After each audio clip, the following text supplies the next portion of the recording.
পাইলটকে যুদ্ধের সিদ্ধান্ত নিতে সহায়তা করে।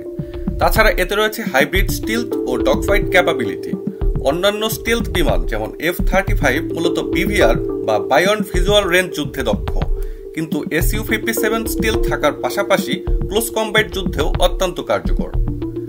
Su-57 যুদ্ধ বিমানটি কিছু বিশেষ ধরনের অপারেশনের জন্য সবচেয়ে বেশি কার্যকর, যেমন এয়ার সুপিরিয়রিটি মিশন। শত্রুর যুদ্ধ বিমান ধ্বংস করতে এটি ব্যবহৃত হয়।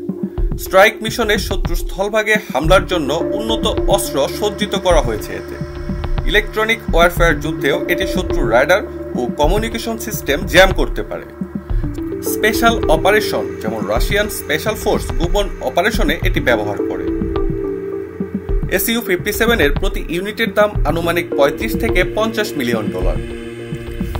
রাশিয়া এটি সিরিয়া ও ইউক্রেন যুদ্ধের সময় সীমিতভাবে ব্যবহার করেছে। ভবিষ্যতে এই যুদ্ধ বিমানটি রাশিয়ান এয়ারফোর্সের পাশাপাশি কিছু মিত্র দেশেও রপ্তানি করা হতে পারে। রাশিয়ার সুখোই কোম্পানি কর্তৃক তৈরিকৃত এই বিমানটি প্রথম উড্ডয়ন